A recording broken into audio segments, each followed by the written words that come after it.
بسم اللہ الرحمن الرحیم۔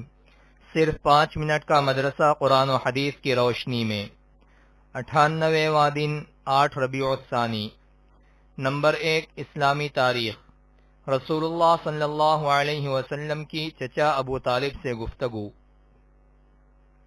جب رسول اللہ صلی اللہ علیہ وسلم لوگوں کی ناراضگی کی پرواہ کیے بغیر برابر بت پرستی سے روکتے رہے اور لوگوں کو سچے دین کی دعوت دیتے رہے، تو قریش کے سرداروں نے آپ صلی اللہ علیہ وسلم کے چچا ابو طالب سے شکایت کی کہ تمہارا بھتیجا ہمارے معبودوں کو برا بھلا کہتا ہے، ہمارے باپ داداؤں کو گمراہ کہتا ہے، جسے ہم برداشت نہیں کر سکتے۔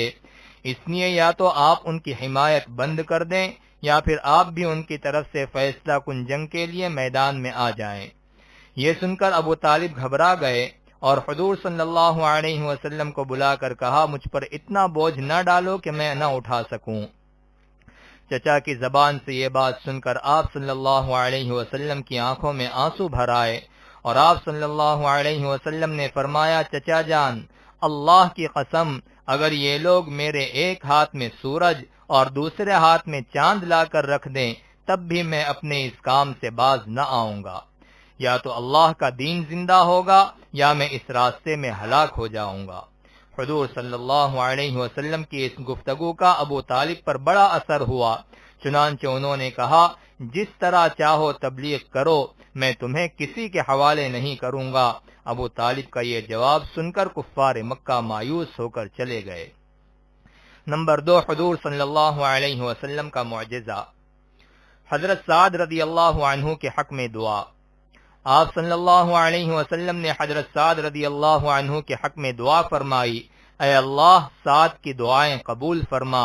اس کا اثر یہ ہوا کہ حضرت سعد رضی اللہ عنہ جو دعا مانگتے تھے وہ قبول ہو جاتی تھی۔ نمبر 3، ایک فرض کے بارے میں۔ نماز چھوڑنے پر وعید۔ رسول اللہ صلی اللہ علیہ وسلم نے فرمایا، نماز کا چھوڑنا مسلمان کو کفر و شرک تک پہنچانے والا ہے۔ نمبر 4، ایک سنت کے بارے میں۔ نفع نہ پہنچانے والی نماز سے پناہ مانگنا۔ حضرت انس رضی اللہ عنہ کا بیان ہے کہ رسول اللہ صلی اللہ علیہ وسلم یہ دعا فرماتے تھے، اللہم انی اعوذ بک من صلاۃ لا تنفع۔ ترجمہ، اے اللہ، میں تیری پناہ چاہتا ہوں اس نماز سے جو نفع نہ پہنچاتی ہو۔ نمبر 5، ایک اہم عمل کی فضیلت۔ زبان اور شرمگاہ کی حفاظت کرنا۔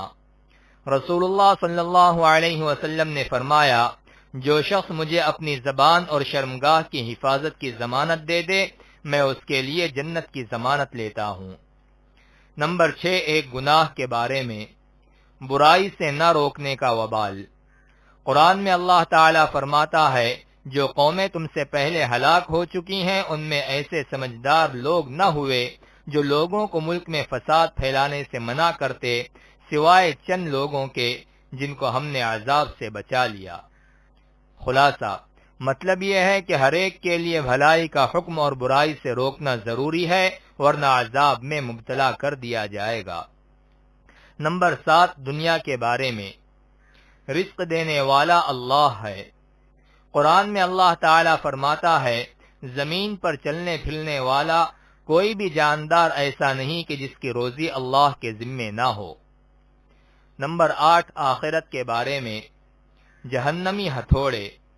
رسول اللہ صلی اللہ علیہ وسلم نے فرمایا، اگر جہنم کے لوہے کے ہتھوڑے سے پہاڑ کو مارا جائے تو وہ ریزہ ریزہ ہو جائے گا، پھر وہ پہاڑ دوبارہ اپنی اصلی حالت پر لوٹ آئے گا۔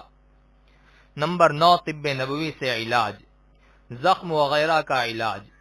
حضرت عائشہ رضی اللہ عنہا فرماتی ہیں، اگر کسی کو کوئی زخم ہو جاتا یا دانہ نکل آتا تو آپ صلی اللہ علیہ وسلم اپنی شہادت کی انگلی کو تھوک کے ساتھ مٹی میں رکھ کر یہ دعا پڑھتے، بسم اللہ تربت ارضنا بریقت بعضنا یشفى به سقیمنا باذن ربنا۔